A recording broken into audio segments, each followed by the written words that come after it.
ఇప్పుడు ప్రస్తుతం వైఎస్ షర్మిల ఇవాళ ప్రెస్ మీట్‌లో చెప్పారు. అంటే ఇప్పుడు ఫోర్త్ రోజు నేను విలీనం చేసేస్తున్న కాంగ్రెస్ పార్టీని. అలాగే నేను అంటే ఆమెకి అక్కడ ఏపీలో పదవి వచ్చే అవకాశం ఉంది అని చెప్పేసి, అంటే బాధ్యతలు మొత్తం ఈమె పైన ఉండేటట్టు అవకాశం ఉంది అని చెప్పేసి వినిపిస్తుంది. దాని గురించి అంటున్నారు. ఆ అమ్మాయి వచ్చి షర్మిల వచ్చి ఇక్కడేం తెలంగాణలో పార్టీ పెట్టి ఊరేగించి ఏం జరిగింది? గుడ్డు సున్నా అయింది. అక్కడ కూడా పెద్ద పీకగలిగేది ఏం లేదు.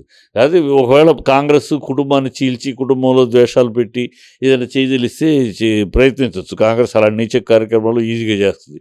చేసినా ప్రజల్లో దానికి ఏమి రెస్పాన్స్ ఉండదమ్మా.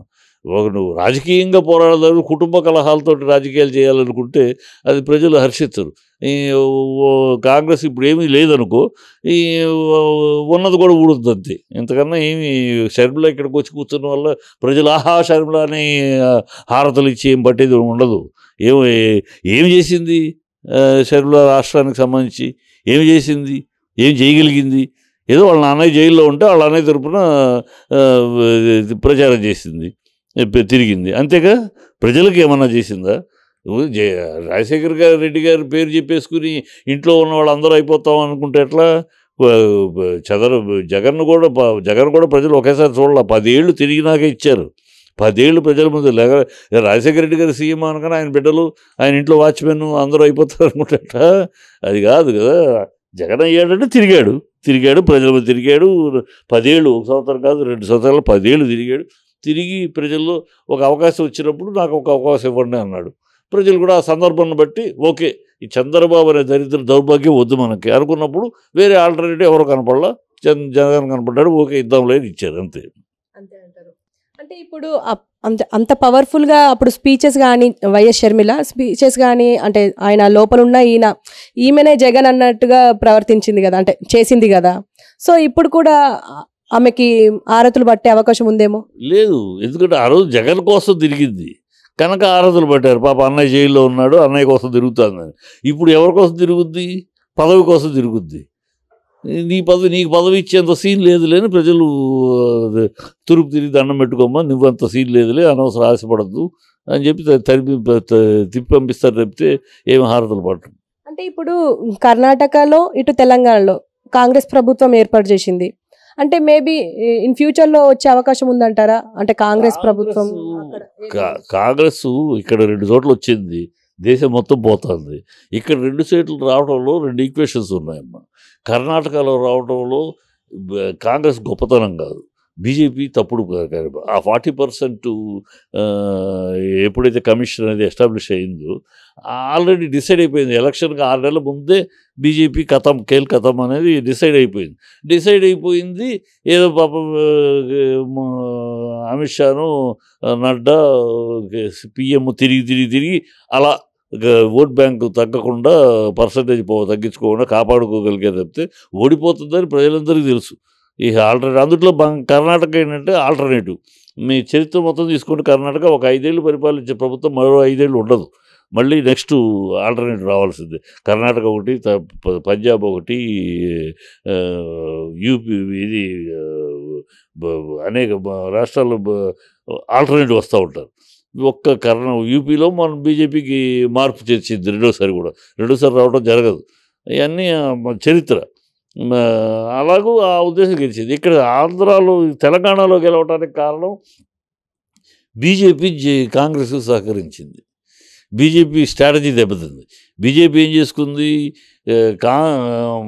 మనం ఎక్కువ ఫైట్ ఇస్తే కాంగ్రెస్ గెలుస్తుంది, మనమును బీఆర్ఎస్ పోటాడుకుంటే మధ్యలో కాంగ్రెస్ గెలిచే అవకాశం ఉంటుంది కనుక మనం ఎక్కువ పోటాడుకోకుండా కాంగ్రెస్ నొక్కి పెట్టాలి కనుక మన ఇద్దరం అలా పోరాటలాగా అనిపిస్తూ ఉండాలని అన్ని చేసుకుంది. అలా కాంగ్రెస్ కంట్రోల్ చేసి అది రివర్స్ కొట్టింది. కలిసి పనిచేయటం కాదు, అలా అనుకున్నారు వాళ్ళు. ఆ బీఆర్ఎస్ తోటి ఫైట్ కాకుండా తగ్గిస్తే కాంగ్రెస్ రాదు, ఫైట్ అయితే మన ఇద్దరు పోటాడుకుంటే వాళ్ళు వచ్చేస్తారు అని లెక్కేసి మన ఇద్దరు పోటాడుకోవద్దని మేము అనుకోవాలి. బీఆర్ఎస్ కాంగ్రెస్ వాళ్ళు బీజేపీ వాళ్ళు ఆ స్ట్రాటజీ చేసుకున్నారు. అందుకని మార్చి ప్రెసిడెంట్ను మార్చేసారు. అది బెడిసి కొట్టింది, రివర్స్ అయింది. ఈ కాంగ్రెస్ బీఆర్ఎస్ ఓట్లను చీల్చింది ఎవరు? బీజేపీ చీల్చింది. మా ఓట్లు బీజేపీ తీసుకెళ్ళిపోయింది, అందువల్ల కాంగ్రెస్ గెలిచింది. ఇక్కడ ఈక్వేషన్లో అంతేగాని కాంగ్రెస్ కావాలని అయితే సిటీ మొత్తం అసలు 2 జిల్లాలు 1 సీటు రావాలి. వాళ్ళు బీఆర్ఎస్ ఓట్లు చీల్చింది.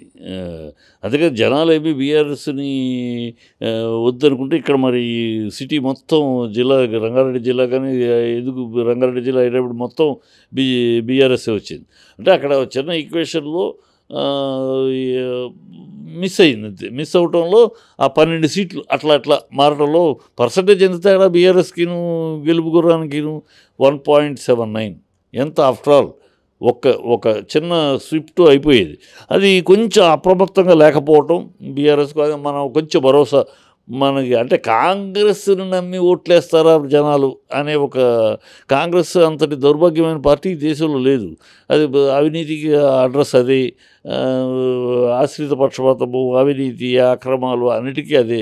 అది వచ్చిందంటే కేంద్రానికి సూట్ కేసులు పంపించడం తప్పితే పరిపాలన మీద ఉండదు. కాంగ్రెస్ ఏ స్టేట్లో వచ్చినా సూట్ కేసులు సెంట్రల్కి పంపించడాలు తప్పితే డబ్బులు ఎంత సంపాదించాలి, ఎన్ని కోట్లు దొరుకుతున్నారు చూశారు కదా. మొన్న ఛత్తీస్గఢ్లో అతను 350 కోట్లు కాంగ్రెస్ కాంగ్రెస్ మిత్రపక్షం డిఎంకే, కాంగ్రెస్ మిత్రపక్షం ఆప్, కాంగ్రెస్ మిత్రపక్షం థాకరేది మహారాష్ట్రలో, కాంగ్రెస్ మిత్రపక్షం వెస్ట్ బెంగాల్లో వాళ్ళ నాయకుల దగ్గర కోట్లు 25 కోట్లు ఒకటి దగ్గర, 50 కోట్లు ఒకటి దగ్గర, 350 కోట్లు కూడా బ్లాక్ మనీ అలా వీళ్ళదంతా ఇదే దందా. ఈ దందా కోసం పోరాటం తప్పితే వాళ్ళు దేనికోసం కాదు. ఎక్కడో సుడి రేవంత్ రెడ్డికి సుడి. రేవంత్ రెడ్డి ఒకప్పుడు చంద్రబాబుకు సామంతరెడ్డి, ఆ తర్వాత అటు ఇటు కాకుండా రవంత్ రెడ్డి అయ్యాడు. ఇప్పుడు తంతి గారెల బుట్లో పడ్డట్టు సీఎం రేవంత్ రెడ్డి అయ్యాడు. కనుక అలా అయింది తప్పితే ప్రజలు కోరుకున్నది కాదు. ఇది ప్రజలు ఎక్కడో చిన్న క్యాల్కులేషన్ మిస్సింగ్లో అయ్యారు. సరే ముందు ముసలు పడకాన్ని ఒక 6 నెలల తర్వాత మనమే చూస్తాం. అనేక వింత పోకళ్ళు, అనేక వింత గాంధీ భవన్ తగలబెట్టుకుంటాలు కూడా చూస్తాం. కనుక ప్రస్తుతం మనం ఇప్పుడు సీఎం రేవంత్ రెడ్డి గురించి మాట్లాడుకున్నాం కాబట్టి ఒక క్వశ్చన్ తెలంగాణ గురించి ఏంటంటే, ఇప్పుడు పాలన అని చెప్పేసి ఒక ఫామ్ని తీసుకొచ్చారు. ఇప్పుడు చదువుకున్న వాళ్ళు కానీ దాన్ని ఫిల్ చేయాలి, అది మాన్యువల్గా. ఇంత టెక్నాలజీ టైంలో ఇది కరెక్ట్ అంటారా ఈ ఫామ్ అని? అదే డ్రామా అది టోటల్. ఆ ఫామ్ చూసామమ్మా, దాంట్లో అసలు సమస్య ఉద్యోగాలు, దానికి సంబంధించిన ఇది లేదు. ఇంకో సమస్య 2 బెడ్రూమ్ హౌసెస్, దానికి సంబంధించింది లేదు. ఏది ఉన్నే పెన్షన్ ఇస్తున్నారు. పెన్షను దాంట్లో మా వాళ్ళని తీసేసి మీ వాళ్ళని పెడతాం, ఏదో గౌరవం చేస్తారు. పెన్షన్ అట్ట. ఇల్లు కట్టుకోవడానికి ఈ స్థలం ఉంటే వీళ్ళు డబ్బులు ఇస్తారట. స్థలం ఉంటే నువ్వు డబ్బులు ఇస్తారు. స్థలం అంటే బ్యాంక్ కూడా ఇస్తుంది. స్థలం ఇస్తే నువ్వు డబ్బులు ఇస్తాను, ఫ్రీగా ఇస్తావు. అది స్థలం ఉంది, దీనికోసం నువ్వు నాడా ఇస్తావని గుర్రాన్ని కొనుక్కోవాలి. స్థలం ఉంటే అన్నీ స్థలం లేని వాళ్ళకి స్థలం ఇవ్వటము, ఇల్లు ఇవ్వటం, ఇలా ఏదైనా ఉంటుంది.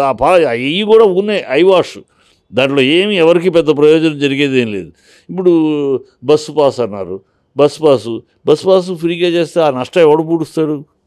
3,000 కోట్లు ఎక్కడి నుంచి గవర్నమెంట్ ఇస్తుంది? ఆల్రెడీ లాసులో ఉంది ఆర్టీసీ.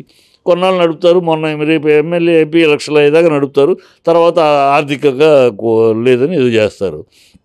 విద్యుత్తు 200 యూనిట్లకి తక్కువట. 200 యూనిట్లు నువ్వు ఎక్కడి నుంచి అప్పుల్లో ఉంది. 18,000 కోట్లు అప్పులో ఉంది. అప్పులో ఉందంటే అప్పులో ఉంటుంది. రైతులకు అవసరం కనుక అప్పు చేసైనా చేయాల్సిన బాధ్యత ప్రభుత్వాన్ని. గత ప్రభుత్వం అదే చేసింది. ఆ రైతుల అవసరం కనుక అప్పు చేసైనా సరే కరెంటు 18 గంటలు 24 గంటలు మేము ఇస్తున్నామంటే కాదు, అది చేసి 18 గంటలు అన్నారు. సరే 18 గంటలు మీ లెక్క అనుకో. మీరు 6 గంటలు కూడా ఇవ్వలేదు గతంలో. ఇవాళ కొత్త కాదు కదా, కాంగ్రెస్ ప్రభుత్వం 50 సంవత్సరాలు పరిపాలించింది ఈ రాష్ట్రాన్ని. మీరు ఏనాడు ఏ కార్యక్రమం ఏ సమస్యను పరిష్కరించాల. మీరు తినటం ఎంత వీలైతే ఎవడెవడికి వీలైతే తినటం, సంవత్సరంన్నర ఒక సీఎం తింటాడు, ఇంకో సీఎం వస్తాడు.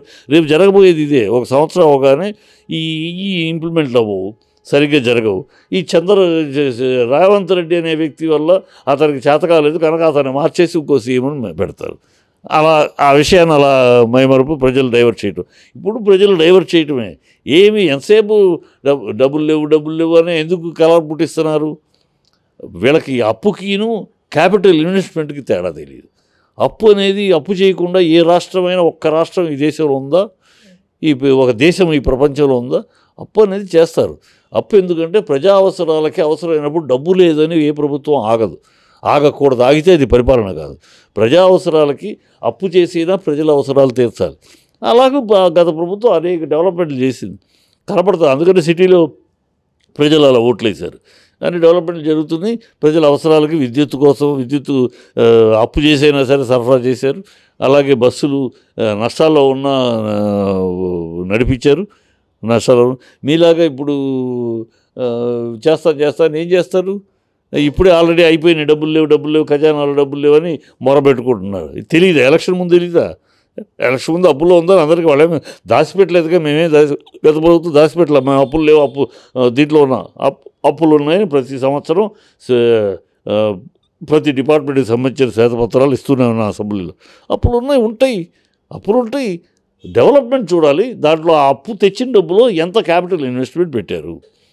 కాళేశ్వరం అంటారు. కాళేశ్వరంలో ఏం జరిగింది? ఒకటి 90,000 కోట్లు అంటాడు, ఒకటి 120 కోట్లు అంటాడు. ప్రాజెక్టే 100 కోట్ల ప్రాజెక్టు 100 కోట్ల అవినీతి జరిగిందంటాడు. బుద్ధి జ్ఞానం లేని మాటలు తప్పితే కాళేశ్వరం చిన్న ఇది జరిగింది. అది ఫస్ట్ టైం కాదు భారతదేశంలో. గుజరాత్లో డ్యాముల దగ్గర జరిగినాయి, మహారాష్ట్రలో మధ్యప్రదేశ్లో జరిగినాయి. మహారాష్ట్ర డ్యాములు కట్టిన చోట ఒక టెక్నికల్ మిస్టేక్ అది. దానికి అవినీతి ఎట్లా అవుద్ది? టెక్నికల్ మిస్టేకు ఇంజనీర్స్ యొక్క ఆలోచనలో ఎండాకాలం అప్పుడు స్క్వీజ్ అవుద్ది, ఎండాకాలం అప్పుడు ఎక్స్పాండ్ అవుద్ది, దీనప్పుడు స్క్వీజ్ అవుద్ది, చలికి స్క్వీజ్ అవుతుంది. దానికి తగినట్టు డిజైన్ చేస్తారు నార్మల్గా. అది ఎక్కడో ఆ డిజైనింగ్లో మిస్ అయింది. సో అది ఎండాకాలం అప్పుడు తప్ప అయింది, దాంతో బ్రేక్ వచ్చింది. అది సరి చేస్తారు. Technical mistake. ఆ డిజైన్ ఓకే చేసింది ఎవరు? సెంట్రల్ గవర్నమెంట్ డిజైనింగ్ అథారిటీనే కదా. దాని గో హెడ్ అన్నది స్టేట్ గవర్నమెంట్. సో అది డిజైన్ మిస్టేక్ అయితే ఎవరిది మిస్టేకు? సెంట్రల్ గవర్నమెంట్ కదా. తెలిసి తెలియకుండా ఏదో వాగుడు, నోటికి వచ్చే నరంలో నాలుకరికి ఏదో ఒకటి వాగటం కాంగ్రెస్ వాళ్ళకి అలవాటు.